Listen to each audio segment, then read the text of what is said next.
अस्सलामु अलैकुम वरहमतुल्लाहि वबरकातुहू। नहमदुहु व नुसल्ली अला रसूलिहिल करीम, अम्मा बाद, फ़अऊज़ु बिल्लाहि मिनश शैतानिर रजीम, बिस्मिल्लाहिर रहमानिर रहीम। रब्बि इश्रह ली सदरी व यस्सिर ली अमरी वाहलुल उक़दतम मिन लिसानी यफ़क़हू क़ौली। अल्लाहुम्मा फ़क़्हिना फ़िद्दीन।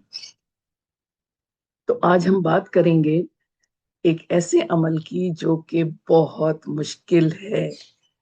मैं एक फीमेल होते हुए एक बड़ी बड़ों में शामिल होने के फिर भी माफ करना बहुत मुश्किल काम है, लेकिन हमने अपने नफ्स पे कंट्रोल करके, जैसे बहुत सारे दूसरे काम हमने सीखे हैं, इसी तरह हमने माफी का अमल भी जारी और सारी रखना। अच्छा, उस्ताद की हैसियत से तो हम रोजाना दिन में सैकड़ों दफा माफ कर रहे होते हैं, लेकिन यहाँ भी हम माफ कर रहे हैं जिसको कि हमने किसी की रंजिश अगर हमारे दिल में है, मौजूद है, तो हमने उसको माफ करना है। जब ये टास्क हमें दिया गया था हमारे मदरसे में तो बहुत मुश्किल लगा था, लेकिन अगर हम एक दफा कर लेते हैं तो हमारा जो बूस्ट होता है, हमारे तज़किया होता है, हमारी इनर प्योरिफिकेशन होती है, वो प्राइसलेस होती है। वो ऐसी होती है कि हमें एक सुकून मिल जाता है। और ख़ास तौर पे जब हम साइकोलॉजी को पढ़ते हैं या ब्रेन या माइंड साइंसेस पढ़ते हैं, तो हमें ये पता चलता है कि माफ़ कर देना आपका आपकी अपनी सेहत के लिए, अपनी हेल्थ के लिए बहुत अच्छा होता है। मेंटल भी और फिजिकल भी, दोनों सूरतों में हमारे लिए बहुत अच्छा हो जाता है।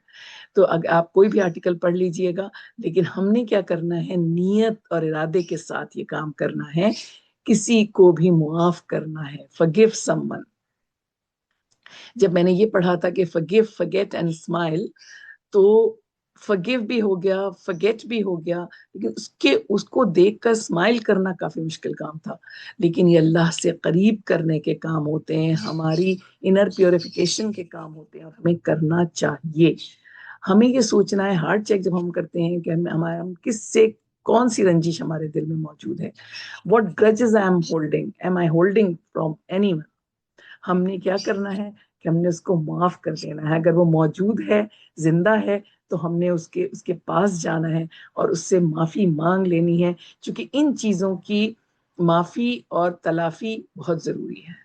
माफी भी होती है और तलाफी। अगर उसको दुनिया से जा चुके हैं वो लोग, और हमने उनके लिए किसी किस्म की कोई रंजिश हमारे दिल में है, तो हमने क्या करना है कि उनके लिए दुआ करनी है। उनके लिए प्यारे नबी सल्लल्लाहु अलैहि वसल्लम ने दुआ बताई है कि या अल्लाह ताला मैं जो है उनकी मगफिरत कर दीजिए, उनकी मगफिरत की दुआ मांगनी मांगनी रहनी है। और एक वक्त ऐसा आएगा कि हमारे दिल को जब तसल्ली हो जाएगी, सुकून हो जाएगा, तो हमें ये लग जाएगा कि ये उनकी भी मगफिरत हो गई है। और जाहिर है कि मैंने आपको बताया है, और हम सबको ये याद रखना चाहिए कि जब हम किसी के लिए कोई दुआ करते हैं, तो एक हदीस की रूह से एक फरिश्ता हमारे पीछे खड़ा हुआ कहता है कि अल्लाह इसको भी दे। तो जिस किसी ने हमें कभी हर्ट किया हो, हमने उनके लिए दुआ करनी है। मैं नहीं कह रही कि आसान है, मैं बिल्कुल नहीं कह रही कि आसान है। हम इंसान हैं, और हमें इस काम को करने के लिए बहुत मुश्किल उठानी पड़ती है। तो ये इसी का तो सवाब है, यही तो अमाल नामे में इजाफा है।